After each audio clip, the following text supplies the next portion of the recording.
Hello, and welcome to another episode of Thrive Like a Parent podcast. I have to tell you, I am in a bitchin' mood, and I have a feeling that this is going to be a very controversial topic or podcast in itself.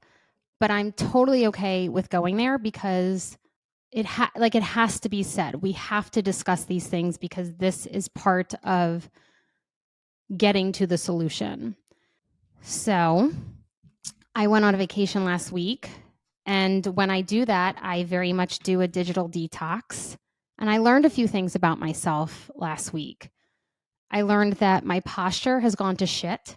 And that is hands down because of being in front of a desk, which I've never done for many, many years at this point. But I was running and chasing after pediatric clients for over a decade, and now I'm sitting in a chair. And so as I stand here recording this, pulling my shoulders back, making sure my neck isn't forward into this microphone, I'm working on those things. But also, while I was gone, threads popped up into all of our lives. And yes, we can take it or leave it, do what we want with it within the world, and you get to decide. However, there is this part of me that I have anger. Like, I don't really know what else to say, and I'm so vulnerable and open. I always tell you, share your feelings. How do you feel? How do you feel? That's how you regulate, the first step. And so those are the feelings I feel. I feel anger and I feel resentment towards social media. And I think that this is a larger issue. There are already platforms that do this. Like, this was not needed. This is nothing new. This is like Reddit or Twitter or I don't know what, but like, why do you need a different form of the same shit, to be quite frank? And there's anger because everyone is jumping in and going and doing, and I got to tell you, like, I'm a week behind. Like, what? Like, that's crazy. Like, I'm a week behind and I already feel I'm lacking. No. And I think that I have that awareness of this should not be like this simply because I was on vacation. For those, like, if I was here, I was like, okay, let's go. Like, let's keep going. Like, this is what, our audience wants. Like, we're going to just add this along. And because of my perspective of taking a pause, it's blatantly obvious to me how unnecessary this was. And it's just another step for tech to Meta to continue making money. Like, I don't really know what else to say. And the reason I have this outlook is because I am so incredibly grateful to have social media. And I knew having a brick and mortar facility and a clinic, I knew that I didn't want to do that again when I started my next business. I knew the struggles with owning a brick and mortar and the upkeep of that. And I knew that I would be able to support more faster doing it this way. I knew that. And that is why I went this route. And I'm so grateful to social media because of how many I've been able to support and help feel seen and heard and validate what is going on in your life. I use social media as a platform to be able to say, hey, hi, I'm here. Like, this does exist. And if you want to keep learning, I'm happy to keep teaching. And that is what I've used it for. But on the neurological side of social media, when I stepped back into the world, basically the airport, when I was leaving the place that I went for my trip, it was like an out of body experience. I felt like I was back in the rat race of life. And like, this is not how you and I grew up. And I've used this example before, but we used to go to the store to buy one individual CD at a time. We used to play one artist at a time. We didn't bounce from podcast to podcast. And artist to artist and, like Ticketmaster. And like my dad waited in line to buy tickets to whatever show we were going to, like scouting, all that shit. Like that had just kind of started. This is like the world that we live in is batshit crazy, like batshit. And I really think that we are not recognizing that enough because we just keep going. It's like, oh, okay, there's another app. Oh, okay, let's just keep. Oh, okay, you want to see more? Oh, okay, let's. The thing that puts it into perspective for me is my posture, and the other piece, which is the shortage of stimulants and how individuals for months have not been able to get the medication that they need. Why? Because more are being diagnosed and then gaining access to these stimulants. Now, I'm not saying you don't need these stimulants. If you need them, to each their own, you get to decide what is right for your brain and your body. However, there's a missing piece that we are not understanding. If you take away the phones, if you take away the social media, if you take away all this funk that we now live in, would your brain still function that way? Would your brain need the stimulant to keep up with societal norms? Would your brain need to have that medication in order to maintain checking your email 15,000 times a day? And again, I am not saying that medication is bad or good. It is just when you see that the world or society, they're only allowed to make so many each year. So that is attempting to regulate how much medication goes out into the world. However, people cannot get the medication that they need because so many people need this medication just to keep up with the demand of the world. Like, when are we going to realize that this is ass backwards? When are we going to realize we need to put the phone down? When are we going to realize that your posture is shit because we're engaging in all of this, right? Like, when are we going to say, no, it's enough? Like, no. I saw on stories the other day someone who I highly, highly, highly admire. And she said that she wished that she had introduced audio books to her kiddos earlier than she did. And for someone who listens to audiobooks rather than, I still buy the book. I love underlining, but I also listen to it auditorially.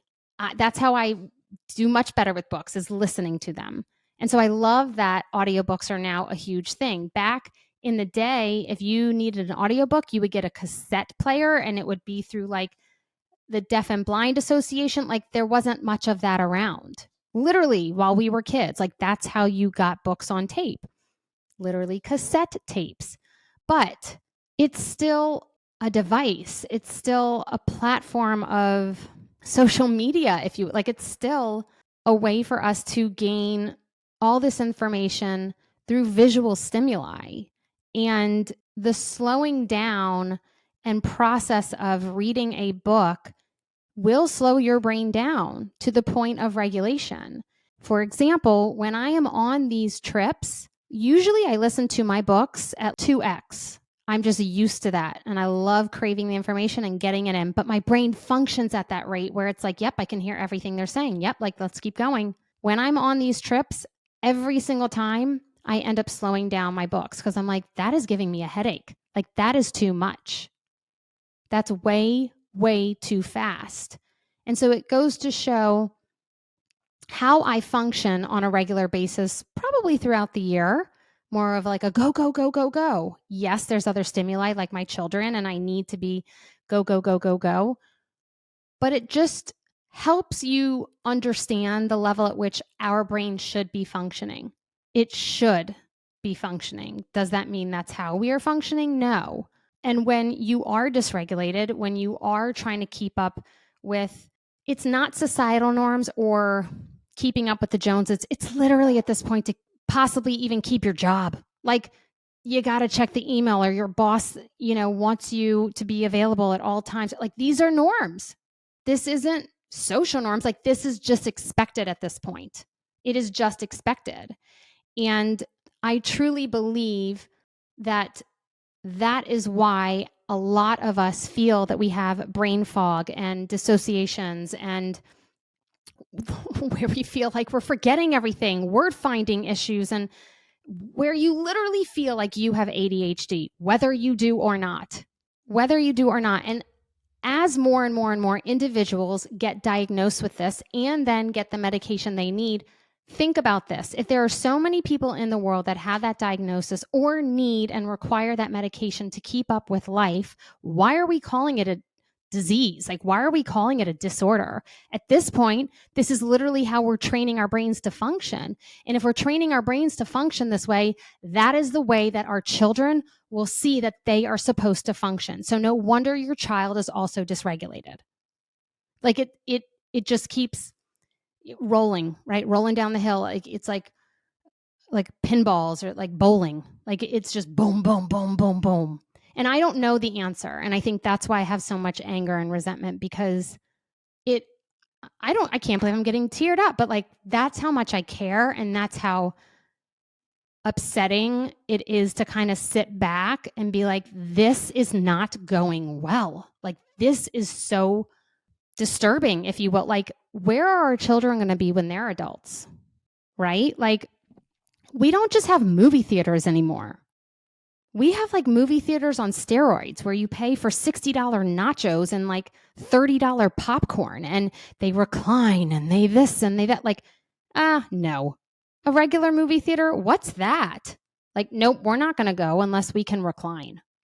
These places with like bounce houses, they're not just bounce houses anymore. They're arcades, they're bounce houses, they're trampoline parks, they're bungee jumping, and it's like, it is absolutely, it's literally, think of it as like Las Vegas. It's like, how can we Las Vegas it up? We want to do this product, but make it better. This product, but make it better. This product, but make it better.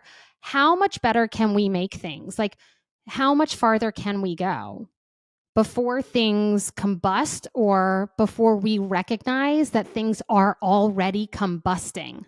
Like the fact that individuals cannot get the medication they need because there is such a shortage, because there is such an increase in individuals who need this medication, that should tell you right there. That should tell you right there.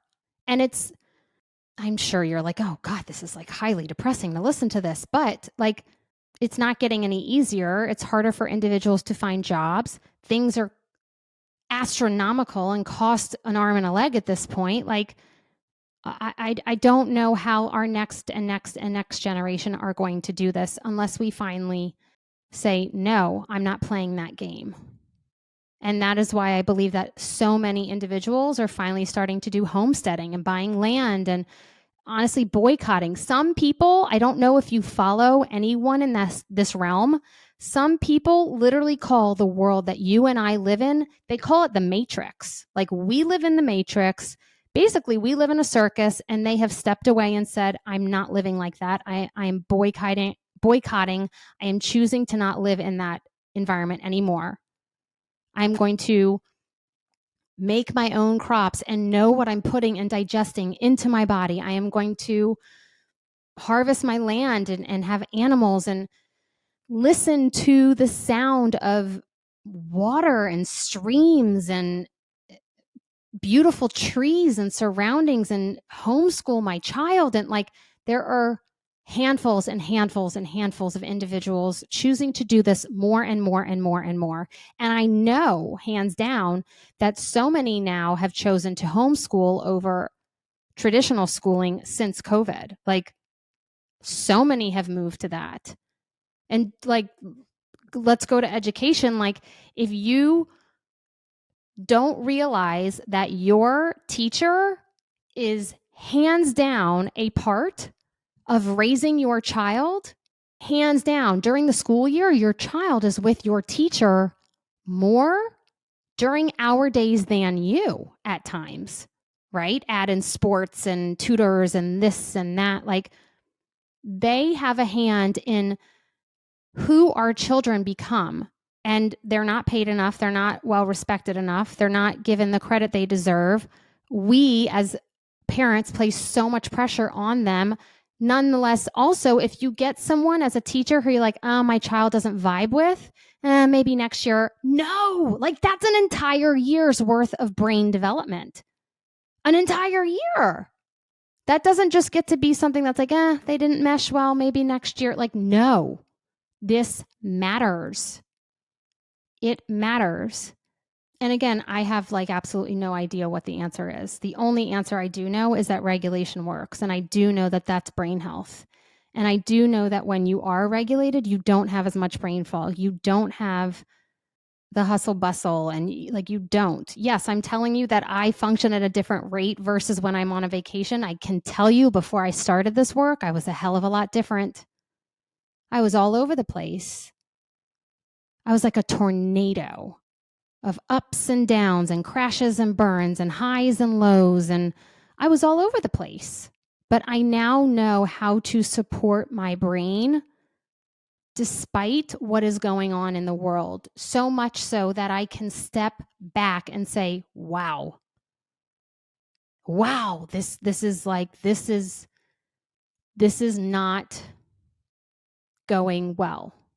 iPads for children, terrible. Like terrible. Why? Because it's a screen in their face, literally inches away from their eyeballs. I'd rather you do TV than an iPad. My children have iPads. They've asked to be able to play XYZ with their friends in different states, and I say you can FaceTime with them. Like, let's have a conversation, not like play a video game, right? They're in my closet. Their iPads are in my closet, and the only time they come out is when we're on an airplane, because we all know how that goes, right? That's when they use their iPads. Other than that, nope. That's not necessary. Go outside and go play with your friends in the neighborhood. Go explore, go learn, go socialize and grow. We have to wake up. We have to recognize these things. And I do believe that the only person who has control over this within their life is you, yourself. And deciding if you want to scroll for hours, deciding if you want to add another app to your phone, deciding if you want to have this as a part of your life. And while some don't choose to say things like that because, I don't know, they'll get canceled or whatever the heck it is, and who knows, but like I get to say whatever the hell I want on here. So like here it is. Here it is. All the people who have the perfect picture lives with their pillows coiffed and fluffed, and like that's bullshit. I've said it before and I'll say it again. Martha Stewart went to jail too. Like, come on, we've got to start living in reality and teaching our children that reality exists. And what that reality looks like is up to you to decide. You get to decide what this life looks like for your children, what you have them engage in and what you have them not engage in. I saw this woman who runs this, it's a fitness brand or whatever, and she was in New York for a while. I think she's now in Dallas or something, and she's done phenomenal. Her story is phenomenal. I have much respect for her, so much respect for her, but everything just looks so damn perfect, so perfect. And nothing in this world is perfect. When I talk to every single one of you as potential clients, I say, when clients come to me, it's like peaks and valleys, highs and lows. And I kind of move my finger up and down like a mountain, like, whoo, feeling good. Ooh, crash and burn. Whoo, feeling good. Kind of like a roller coaster. My job is to help you get from that crash and burn roller coaster into more of feeling like waves of the ocean. They're long and slow and steady. And you know something's coming, but you know how to support yourself. And because you support yourself through it, it lasts for a lot less time, the hardships. But I look at every single one of those potential clients into my camera, if you will, and I show them a flat line with my arm right in the middle, like an equator line. And I say, this I cannot give you. This does not exist. And if anyone tells you it does, run, because they're selling you a lie. It's just marketing bullshit. Life is hard. We have ups and downs and highs and lows, and it's okay to have those. But the balance and perfection of life does not exist, but you can support your brain and body into brain health, but it has to be something that you consciously choose. And maybe it starts with putting down the phone. Maybe it starts with slowing down the podcast or the books or the this or the that, or maybe it starts with picking up an actual book rather than audio. Not saying to knock the audio, because that's what I prefer. That's how I learn best, is audio. We all have different ways of learning, but if we keep going down this rabbit hole, where does it end? After Meta makes $8 billion off of Threads this year, like, where does it end? Are you making any kickbacks from being on that app for a few hours? Like, are you making 20 grand from being like, what, it's like a suck of money. Like, it's just, tech is like sucking the money out of like the world. It's absolutely crazy. And so many are going along with it. It's so upsetting to me. Like, it's just so upsetting. It's so upsetting for our future generations and our children. Like, this is not what I signed up for when I decided to have a family and do this with, like, have kids. It's just, I was on a call with a potential client yesterday, and he told me that he was working with a coach, and he said that he was like, yeah, I just bought this, he's started getting into real estate and learned a lot. And he said that he had bought this 8, unit condo or apartment building or whatever it was. And he said his coach looked at him and said, well, why didn't you go bigger? What? That is totally not brain health. Like, I don't I don't have an 8-unit flat. Like that's something to celebrate. Like, that's something to be like, wow, you did that. How does it feel? Well, it felt really scary and lots of pressure. And like let's dive down that and let's support your brain through the discomfort of buying that or investing in that or whatever the hell you did. Not say, well, why didn't you go bigger? I guess the point of that is to push someone to do more and be greater and have all the things. But like, I got to tell you, those things aren't what give you brain health and make you happy. If you're not happy prior to having the 8-unit thing with all the money, you're probably not going to be happy after. You're probably not going to have the brain health after. So what does it matter if you go bigger? So maybe I should end rant here. And I think I just might. But this is all to say that I don't know what I'm going to do about Threads. I don't know if I'm going to partake. I don't know if I'm going to engage. I don't know if that's necessary. I don't know if that's needed. And until I do know, I'm just going to sit with it. I've posted a few things on there just to kind of see what it's about. But look, I didn't engage with Twitter. So like, why am I going to do this? I don't know. It's a catch-22, because if I want to help support others and let others know that this work is out here, I have to do it in the way where I can have others see what I'm doing, right? Which is why I explained to you why I use social media. But it's just out of control. It just wasn't needed. It wasn't. So until next time, get the fuck off your phone and go live life. I say that with so much love. I really do. I say it because I love you and I mean it. And you're here because you trust me. And so I can't hold back and not say the hard things, because they really do matter. They matter for your kids, and they matter for you, and they matter for your brain health. And the choices that we make do help dictate the next generation. So this matters. So until next time, I promise to be more uplifting. XOXO, Dr. B.